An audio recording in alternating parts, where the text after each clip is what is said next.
By the time the HOA tried to erase my doorbell, it had already caught the one thing they couldn't ignore. The night before the letter arrived, the camera caught a moth threading light into the darkness.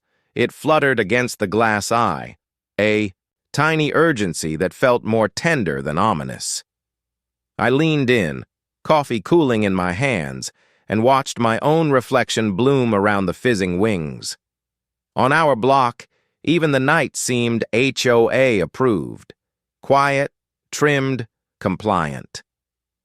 2 weeks earlier, Lila's inhaler refill vanished off the porch, and the pharmacist could only apologize. That same week, someone rifled through Nate's truck at 3 a.m., leaving the glove compartment yawned open like a mouth too tired to protest. We had filed reports, shrugged with the neighbors, and I ordered the doorbell because I was tired of guessing. The first ping felt like reclaiming a sliver of control. The letter came in a cream envelope with a tasteful leaf logo, and my name printed in a font that smiled while it scolded. Notice of violation, it read, as if the words themselves had been starch-ironed. Per Association Policy 4.3, exterior surveillance devices visible from the street are prohibited. Please remove your doorbell camera within 7 days to avoid fines. Nate read it twice, then let out a soft whistle that sounded like disappointment learning to speak. You going to tell them an inhaler isn't a design choice? His smile tilted, but his eyes were tired, and in their exhaustion, I saw my own. I didn't want to fight with neighbors whose kids rang our door on Halloween, but I didn't want to return to guessing either. Our HOA was the kind that sent glossy newsletters about Azalea Heights and trash can etiquette. Marjorie Klein, the president, wore pearls to the pool and spoke in phrases that felt indecisively absolute. She believed in harmony, which often meant silence. She believed in privacy, which apparently meant I couldn't know who took my child's medicine. The violation paper trembled lightly in my hands as if it had its own pulse. I set it down beside Lila's marker drawings and the half-made diorama of a volcano erupting red tissue. The irony wasn't lost on me. We were building pretend disasters while ignoring the quiet ones that kept happening on our street. I emailed the address on the letter and asked to speak at the next board meeting. That night, as the moth finally surrendered to the porch light's warm lie, the camera pinged again. At 2:17 a.m., a figure slid into frame, hood up, shoulders hunched, a ghost tailored in cotton. They tested the handle, found the lock, and drifted out of view with the patience of rain. The clip was only 8 seconds, but it felt like 8 hours, like watching a future unfold and refuse to be forgotten. In the morning, I sent the video to our street group chat, the one we mostly used to trade zucchini, and ask who had seen a lost cat. Thumbs up, bubbles popped, then startled faces, then a long pause like everyone had collectively inhaled. Marjorie messaged privately, "Please remove that from the chat. It's a violation to share unauthorized surveillance." I stared at the screen, at the gray typing bubble that appeared and vanished like a held breath, and realized the fight had already begun. I hit reply and asked for a hearing. The rulebook didn't tremble, but I did, and only one of us had a heartbeat to lose. The hearing was a week away, but by breakfast the house hummed like we were on the podium. Nate read bylaws between bites of toast.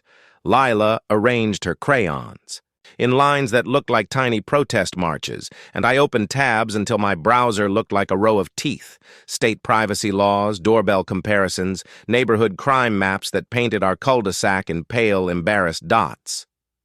Courage does that to time, Marjorie emailed again at noon, a reminder wrapped in politeness. She attached a PDF of the policy, the font crisp enough to cut skin. We appreciate your cooperation and commitment to neighborhood harmony.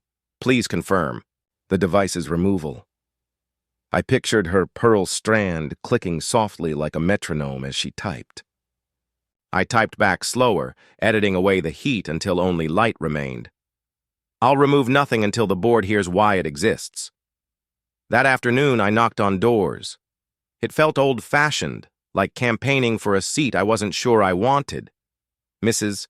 Alvarez across the street opened with a cardigan and a smile and a bruised yellow ring around her wrist from some recent stumble. She had lived here since the developer planted the first identical trees. When I told her about the letter, her mouth made a small cave of worry. "People don't steal from nice streets," she said, and then, softer, "except sometimes they do." She took my hands. "Show them the bruise if you have to, mija. Show them what not looking costs." Nate and I used the kitchen whiteboard like it was strategy glass in a movie. He wrote bullet points, I wrote stories. He kept reading from statutes he found online, words like reasonable expectation of privacy and implied consent blooming like thistles across the board. I added, Lila's missing inhaler, Nate's truck rifled, the 2 a.m. hand on our doorknob, Mrs. Alvarez's careful wrists, our grocery deliveries that vanish like mist. That night, the camera didn't ping. The silence was worse. I kept checking. The app, the way you press a bruise just to know where it is. At 1 a.m., a raccoon marched past with the nonchalance of a visiting dignitary. At 2, the porch light gathered a new constellation of moths. At 3, I saw my own face, pale and determined, reflected in the glass. I felt watched by my wanting. The next morning, a man I barely knew, Toby from 3 doors down, stopped me by the mailbox. He wore a landscaper's son and a wary smile. "Heard about the camera," he said, and his voice held the effort of someone stepping onto thin ice. "My packages keep walking off, too. I'd back you if that matters." It mattered more than I knew how to say. I nodded until words arrived. That evening, as the sun bruised the sky, I stood on the porch and watched the neighborhood breathe. Sprinklers ticked, dogs negotiated leashes, someone played piano with the patience of new love. The rule book didn't tremble, but my hand did. I turned the camera slightly inward, framing more of our stoop, less of the street. A small concession, to optics. Then the app chimed. Motion detected. A shadow moved where there shouldn't be one. Some shadows carry scissors. This one brought a name stitched where a conscience should be. The app chimed, and the world shrank to a small rectangle of light. A figure slid into the frame, hood low, shoulders pitched like a question. They glanced at the camera, then lifted an arm with the caution of someone reaching into a thorn bush. A square of blue tape flashed, then a paper slapped against our door with a neat, officious sound. I tapped the microphone icon, throat dry. "Can I help you?" The voice that came out of my phone sounded like bravery, learning its vowels. The figure flinched, palm smearing briefly over the lens, skin and lines, a human topography. Then they spun, half-profile caught.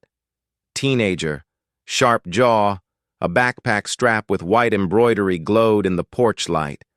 Klein. Nate was already standing, chair legs clicking back like startled insects. We reached the foyer together. By the time I opened the door, the figure was sprinting past Mrs. Alvarez's crepe myrtle, shoes drumming a staccato confession. The paper hung crooked, blue tape framing its seriousness. Final reminder. Remove. Device per policy 4.3 by Friday or incur daily fines. The font tried to be kind about it and failed. "Why at night?" I asked the hallway air. The house had no answer, but the camera did. We replayed the clip, Nate slowing it frame by frame as if courtesy could coax more truth from pixels. Klein. A common enough name, unless you lived where the HOA president shared it like a family crest. I could feel the story wanting to leap. Ahead, to accuse, to brand. But a neighbor isn't a headline. People are inconvenient and related. "Don't post it," I said, before Nate could suggest the group chat. His mouth closed on an argument I've loved since our first fight. He likes fairness quick, I like it true. We'll talk to her in the daylight. Marjorie's house looked like an advertisement for serenity. Hydrangeas like careful clouds. Wind. chimes that preferred whispers to songs. When she opened the door, the pearls were in place, each one reflecting a tiny, inverted world. "Hello," she said, warmth laid over iron. "You caught me between things." "Between what and what?" I thought, but said someone taped a notice to our door last night. I showed her the photo. Her eyes tightened, then smoothed like a bedspread remade. "Notices are delivered by mail," she said. "No one from the board would come at night." "I have video," I said, and watched the sentence land. A pause. Then, "Bring it to the hearing." Her smile nudged me off the porch, and the door closed with the soft finality of a decision she hadn't made yet. Back home, the kitchen whiteboard waited like a calm friend. I wiped away the tangle of laws and started a new column. What a good policy could be. Nate joined me, marker squeaking hope. We wrote, "Cameras angled to your property. Audio off by default. No pointing into windows or across fences. Visible. Notice on door. Limited retention. 30 days. Sharing clips only with affected parties and law enforcement. Appeals process. Annual review." When we capped the markers, the camera chimed again. This time, not a runner. A face from another alert. Someone reported missing just today. Some rules stand straight, until someone you love leans on them to keep from falling. The face in the frame was soft with confusion. As if memory were fog, he kept trying to part with his hands. He leaned toward the door numbers like they were a code only his younger self could read. The county alert had pinged our phones an hour earlier. Silver alert. Arthur K., 78, wearing a brown cardigan and slippers, last seen near Grove Street. There he was on our mat, the cardigan a small autumn, the slippers damp with our evening sprinkle cycle. I tapped the mic. "Sir? Are you okay?" My voice had that sugar you reserve for strangers you need to trust you fast. He looked up, startled, and the camera caught the exact moment a stranger becomes a person, a name breathing underneath a face. "My name's Arthur," he said. "My daughter lives here?" He examined the paint like it could answer. Nate had the phone to his ear before I could. Gesture. Not 911, but the non-emergency line, the one that feels like a bridge between panic and rules. He reported the timestamp, our address, our clip. The dispatcher's voice tied small knots into our anxiety. "Keep your door locked. If he returns, ask him to sit and stay until officers arrive. May we share your video with the search team?" "Yes," we said, in the same breath. The word felt like opening a window. I told myself not to post the clip to the group chat. Our half-written policy on the whiteboard wasn't law, but it was a promise. Share with law enforcement and those directly affected. I sent it privately to Toby, who had just texted that his crew saw an older man crossing Juniper. Mrs. Alvarez messaged me a single wobbly video from her front window of someone moving slowly past her hydrangeas, cardigan a brown smudge against the pale blooms. It was astonishing how quickly our block became a lattice of small lenses and good intentions. Lila padded into the foyer in her dinosaur pajamas, thumb hooked near her mouth. "Is he lost?" she asked. I crouched so my eyes met hers. "He is," I said. "We're helping him get found." She nodded like a solemn juror, then put her Firefly nightlight on the windowsill facing the street, as if its glow could sign our house as safe. Toby called. "My truck cam caught him heading toward the pond path," he said, "sending you the clip." Nate and I went out with flashlights, our beam flicking over familiar sidewalk seams that suddenly felt like a map. The pond was a bowl of darkness holding a slice of reflected moon. We found Arthur on a bench near the water, one slipper abandoned, cardigan buttoned wrong. He was humming something that might have been a lullaby or a memory. "Hey, Arthur," I said, gentle like I had learned to be with Lila when she woke from nightmares. "Let's sit together, okay? Officers are on their way." He looked at me and his eyes cleared enough to show a kindness that made my throat hurt. "My daughter's place has blue shutters," he said, then almost delighted. "Hydrangeas like pillows." He pointed vaguely toward the avenue where Marjorie's house lived in permanent bloom. The patrol car cut through the night with quiet competence. Paramedics arrived, all soft voices and practiced hands. They asked questions, took vitals. Then, a white SUV rolled up and the night rearranged itself around it. Marjorie stepped out without pearls, hair unlatched, the edges of her dignity showing fray.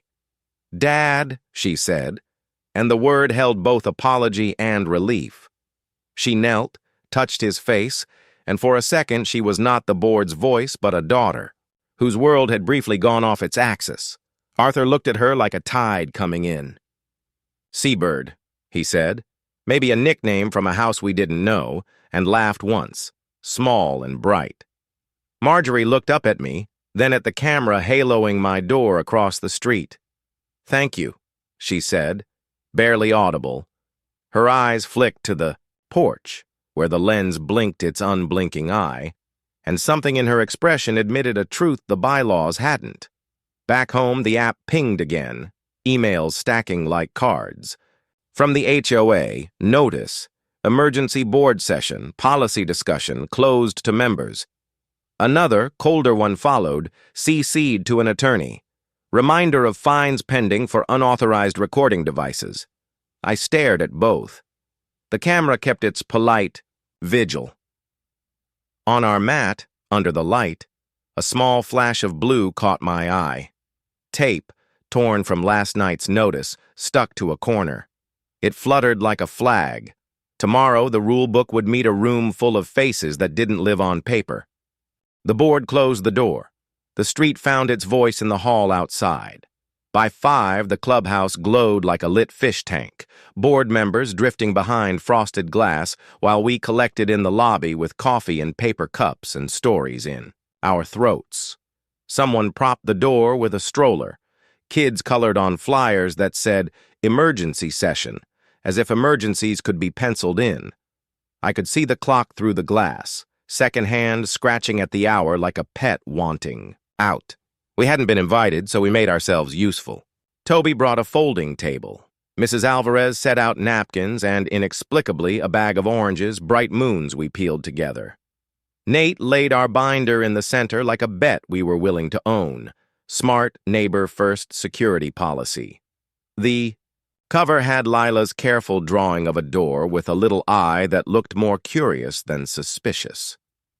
We read it aloud to anyone who paused. Angle cameras to your own property. Audio off by default. Mask privacy zones for windows and yards. Post a small notice. Keep footage 30 days unless needed for reports. Share only with those directly affected or law enforcement. No posting minors without parental consent. Blur faces when feasible. A request and appeal process. Sanctions for misuse. Annual review at an open meeting. We added the words "with consent" so many times the page felt brave. People leaned in. Rhea from Maple Court, a new mom with a baby that hiccuped like it was learning to giggle, said, "I'm alone 3 nights a week. I need this." Janelle, who teaches art down at the community college, tapped the paragraph about kids. "My 16-year-old hates being filmed. Thank you for naming that." Mr. Chen, night shift pharmacist, added quietly, "An inhaler isn't a luxury." He slid a pack across the table to me like a benediction, his way of saying he'd read our lives as carefully as prescriptions. The glass door opened for a breath. A kid hovered there, the hallway light catching the white embroidery on there. Backpack strap Klein. He couldn't quite meet my eyes. "I'm Eli," he began, and the words spilled, unpracticed. "I'm the one who taped the paper. Mom was mad. She didn't want me to. I mean, she didn't want it to be like that." He glanced at the boardroom where silhouettes murmured.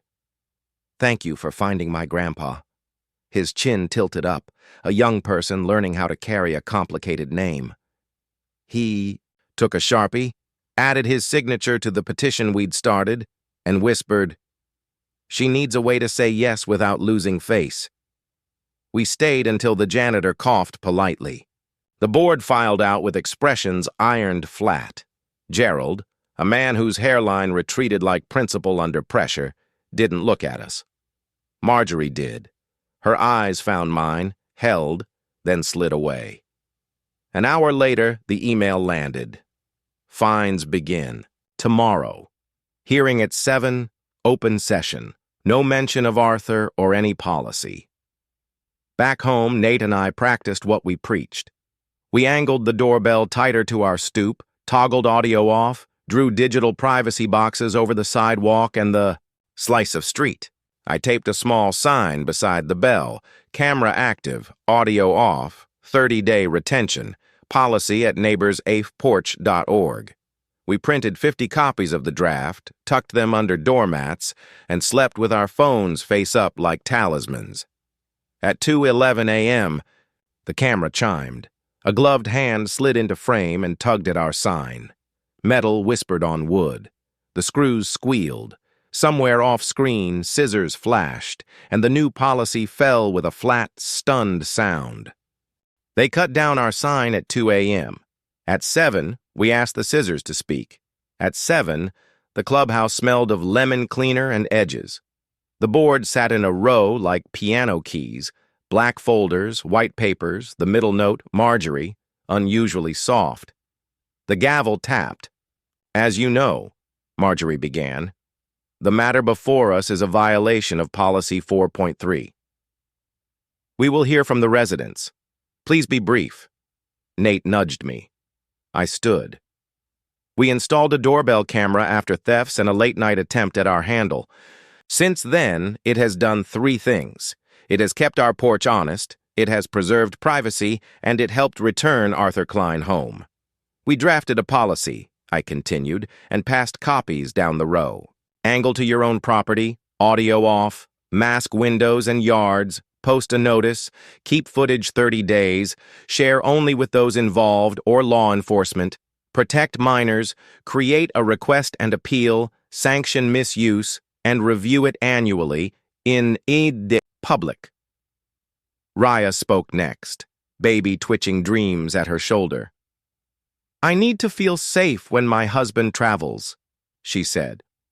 Mr. Chen followed, soft and direct. "Patients die without medications. Porch theft is not aesthetic." Janelle added, "My kid shouldn't be a prop in anyone's fear. Thank you for the consent language." Gerald cleared his throat. "Liability," he said, as if it could end a sentence and a conversation at once. The attorney nodded. "Audio recording can create exposure. Sharing clips online." "We turned audio off," Nate said. "We masked the street and posted a notice. Last night someone cut it down." He set his phone on the projector. The clip played. A gloved hand, scissors, the flat thud of paper. Faces tightened. "Rules are brittle when pettiness shows itself." "We're not here to name anyone," I said before eyes could hunt. "We're here to name a path. We want harmony that isn't silence. We want privacy that isn't blindness. We want a way to say yes without losing face." Eli raised his hand, the bravest motion in the room. "I taped the late notice," he said to the carpet, then to us. "I'm sorry. My mom didn't ask me to. She didn't know how to stop the fight without making it bigger." He looked up at Marjorie, who looked back like a coastline, eyeing the seawall it finally needed. Marjorie stood. The pearls were at home. The person who replaced them cleared her throat. "My father wandered," she said. "He was found because neighbors cared enough to look, and because a camera kept watch without prying. Policy 4.3 was written for another time. I propose we suspend fines, adopt this draft for 6 months, and form a committee to refine it by spring." The vote wasn't unanimous, but it didn't have to be. 4 hands rose. The room breathed out. Mrs. Alvarez squeezed my arm. The attorney wrote a different kind of risk, refusing to learn. After, in the parking lot, Arthur shuffled beside Marjorie, cardigan buttoned correctly. He touched Lila's fiery nightlight. She'd brought it like a torch, and smiled. "Porch stars," he said. "Keep them on." Back home, the new sign held. The doorbell blinked, politely deaf and properly nearsighted. On the whiteboard, we added one. Last line, "Harmony is the sound of neighbors not looking away," and the camera blinked as if it quietly agreed.